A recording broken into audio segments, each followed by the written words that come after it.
একবার বনি ইসরায়েল জাতি ভয়াবহ খরার সম্মুখীন হয়ে হযরত মুসা আলাইহিস সালামের কাছে আসলো। তারা মুসা আলাইহিস সালামকে বললেন সে যেন আল্লাহ তাআলার কাছে বৃষ্টির জন্য দোয়া করে।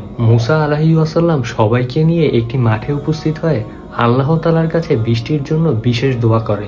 কিন্তু অনেকবার দোয়া করার পর বৃষ্টি তো আসেনি, বরং রোদের তীব্রতা আরো বেড়ে যায়। তখন মুসা আলাইহিস সালাম বললেন, হে আল্লাহ, চাইলাম বৃষ্টি, দিলে রোদের তীব্রতা। তখন আল্লাহ তাআলা ওহীর মাধ্যমে মুসা আলাইহিস সালামকে বললেন, তোমাদের মাঝে এমন একজন ব্যক্তি আছে যে 40 বছর ধরে আমার অবাধ্যতা করছে। যতক্ষণ না পর্যন্ত সে এখান থেকে বের হয়ে যায় ততক্ষণ পর্যন্ত আমি বৃষ্টি দেব না।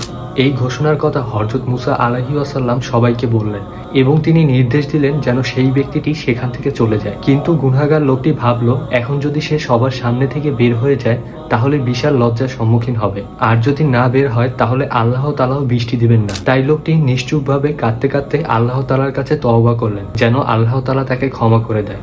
আল্লাহ তাআলাও তার তওবা কবুল করলেন এবং সঙ্গে সঙ্গে আকাশ থেকে প্রবল বৃষ্টি নামতে শুরু করলো। মুসা আলাইহিস সালাম অবাক হয়ে বললেন, হে আল্লাহ, কেউ তো বের হয়ে আসেনি, তারপরও তুমি বৃষ্টি দিলে যে? আল্লাহ তাআলা তখন বলেন, যার অবাধ্যতার কারণে এতদিন বৃষ্টি দেয়নি তার তওবার কারণেই আজকে বৃষ্টি দিলাম। তখন মুসা আলাইহিস সালাম জানতে চাইলেন সে এখন কোথায় আছে। উত্তরে আল্লাহ তাআলা বলেন, যখন সে আমার অবাধ্য ছিল তখনই আমি তার পরিচয় প্রকাশ করিনি।